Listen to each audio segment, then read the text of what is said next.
Então, vamos lá. A Pérsia se localizava no sul do atual Irã, e naquela região da Pérsia existiam várias tribos, mas as principais tribos que existiam naquela região eram as tribos dos medos e dos persas. E no começo, os persas, eles estavam submetidos aos medos. Os persas, eles obedeciam, eles eram mais fracos do que os medos. Mas por volta de 555 a.C., surgiu um homem chamado Ciro, da tribo dos persas. E ele liderou uma revolta contra os medos. Eles não queriam mais se submeter aos medos, ele liderou uma revolta e ele ganhou nessa revolta. Então aí inverteu as coisas. Os medos ficaram submetidos aos persas, ou seja, Ciro reuniu as duas tribos, as tribos dos medos e dos persas, e aí, a partir desse momento, então, agora todos são persas. E começa uma dinastia chamada Aquemênida, tá bom? Aí na sua apostila tem o vocabulário, clã. O que é clã? A gente já viu isso. Clã é um grupo de famílias que tem uma origem comum. Vamos pensar assim, tem o tataravô lá atrás, e aí vai seguindo essa família. É a mesma família, se torna um clã, né? Eles têm um ancestral em comum, certo? E como foi a formação e a expansão do Império Persa? Em menos de 20 anos, pessoal, Ciro fundou um império e colocou todo o Oriente sob o seu poder. Ele conquistou o território dos medos, unificou medos e persas, e aí ficou só persas. Ele conquistou a Lídia, que é a atual Turquia hoje, está aí na sua página 150, territórios da Ásia Menor, cidades gregas do Mar Egeu. Olha como ele foi andando, olha aí no mapa. A região da Mesopotâmia, chegou até as regiões da atual Índia.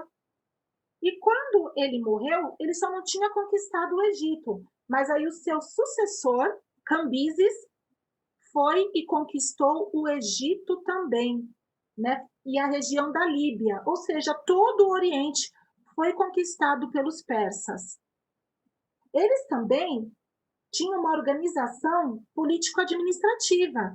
E, aliás, uma organização político-administrativa muito eficiente, porque para eles conseguirem organizar e manter tudo debaixo do seu poder, um território tão grande como esse, todo o Oriente, era necessário que a administração deles fosse uma administração eficiente.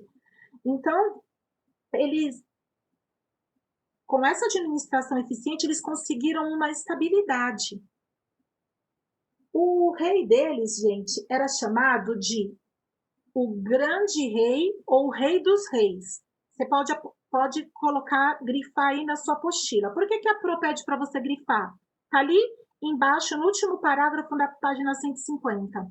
Porque diferente das outras civilizações, ali os persas, o rei não achava que ele era o próprio Deus. Ele achava que ele era um enviado de Deus. Deus tinha enviado ele. O Deus deles tinha enviado ele. Mas ele não era o próprio Deus. Ele só era o grande rei ou o rei dos reis. É muito importante você saber disso. Essa é uma diferença.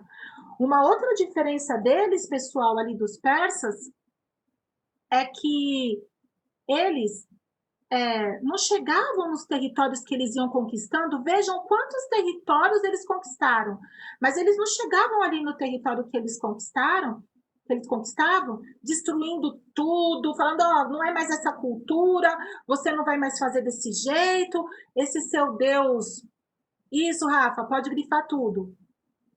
Não, esse seu Deus não serve de nada, agora você tem que adorar o meu Deus, você tem que seguir os meus costumes. Os reis persas, eles não eram assim. Então, eles deixavam aqueles povos que eles iam conquistando manter a sua cultura, adorar e cultuar o seu Deus, eles não se intrometiam nisso, e essa também é uma diferença muito grande dos persas para as outras civilizações, que quando chegavam conquistando, impunham a cultura, os costumes e até a religião deles. Os persas não eram assim. Você vai ver no vídeo que a Pro gravou que os reis persas, Ciro, Dario, eles foram reis bons para Daniel, o Daniel da Bíblia.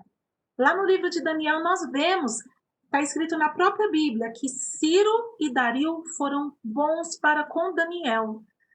E nós vemos até no caso de Dario, que a gente vai ver ele daqui a pouco aqui na nossa apostila, ele foi aquele rei que infelizmente teve que permitir que Daniel fosse lançado na cova dos leões, porque movido por invejas, uns governantes falaram que só o rei tinha que ser adorado, e aí Daniel orava 3 vezes por dia, e aí ele foi lançado na cova dos leões. Mas Dario gostava tanto de Daniel, quando amanheceu ele foi lá na cova ver, e aí ele viu que Daniel estava vivo, que Daniel não foi devorado pelos leões, e aí ele fez um decreto que todos deveriam adorar e honrar o Deus de Daniel.